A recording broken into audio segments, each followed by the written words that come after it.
Hello, Freedom Family. So today, Friday, was day number 4 of the 8 to 10 day trial. And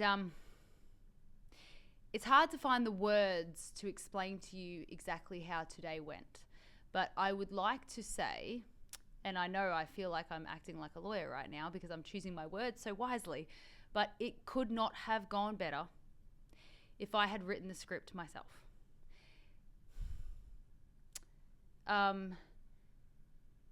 And it shouldn't be surprising because the facts and the truth are on my side.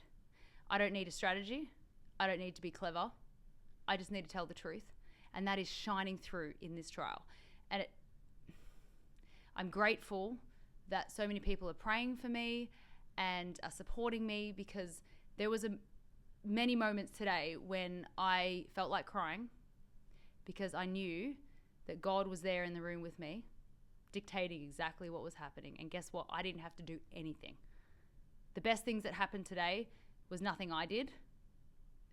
I just sat there and it happened without me doing anything. And I feel like this case has become something bigger than I ever could have imagined. The propositions and the conversations that have happened, the submissions that have happened, are far beyond my story. In fact, they encompass so many important topics about journalism, about freedom of speech in this country. And yes, my dad is next to me, but I'm on a rant. And I want to say that because these topics have come up in the case, Judge Tran must comment on them.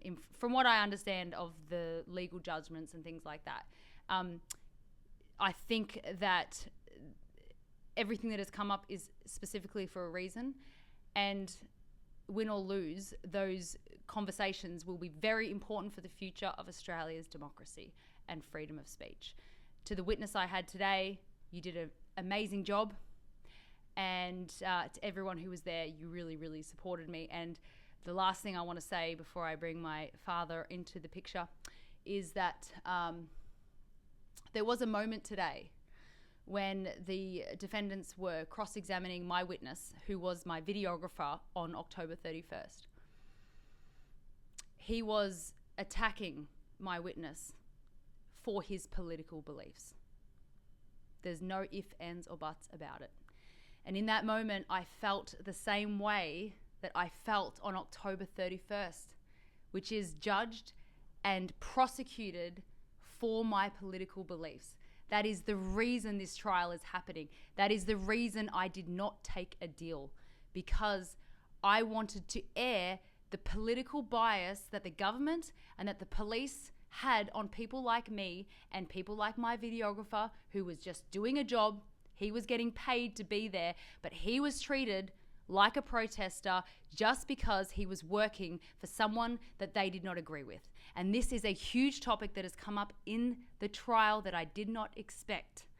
And it has unraveled some incredible discussions. And I'm telling you guys, this trial has only just started. And when I say that, next week, I am going to be cross-examining very, very, very high up police members of Victoria Police.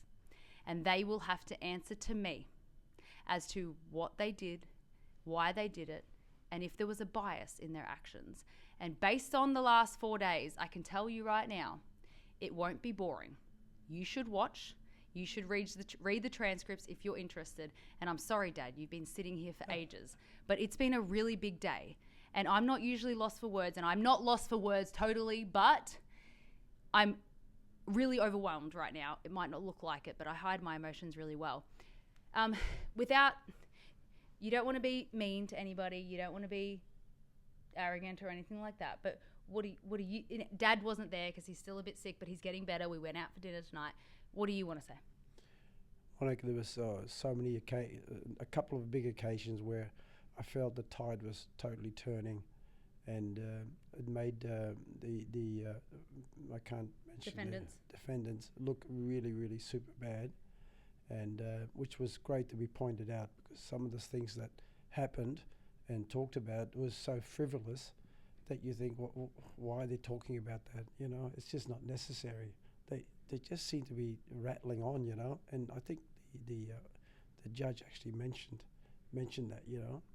And Monica, because I was watching the show here at the hotel room, every time I felt that there was this moment that you needed some help, I said a few prayers. And I could feel straight away your answer was coming along beautifully, you know?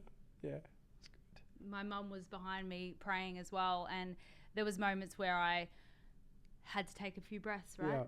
Yeah. And I had to change my position, my forming of a question or something like that. And, you know, I wrote the witness questions 5 minutes before he came on. Wow. And I'm not a lawyer, and I'm not boasting. What I'm trying to tell you is that God is working through me. And I do have some natural born talents, but guess what? God gave those natural born talents to me. And right now I feel like, and I was saying this to Dad during dinner, that I feel a bit of an out of body experience. Like, this isn't about me anymore, even though it's about like we've talked about my story a lot, but the court case has gone into some very obscure areas. It's not only about you, Monica, it's all the people that were badly treated by the police.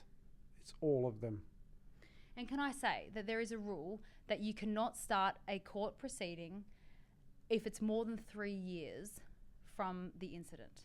Now, after you've seen what I'm going through, and let's see what happens, guys, let's not be too arrogant just because it seems like it's working. We don't know the system. Anything can happen, okay? However, if you got shot with rubber bullets at the Shrine on September 22nd, 2021, you're still within your 3 years.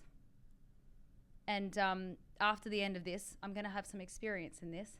And I think it's really important that we set a precedence that you cannot shoot rubber bullets at innocent protesters who are not coming at you or being violent. And if one of you out there has the same intention as me, then maybe you should contact me. I agree with that 100%. Yeah. That's your job, Monica. No, it's not my job. No, that's not your job. That's your calling. At the moment, yes.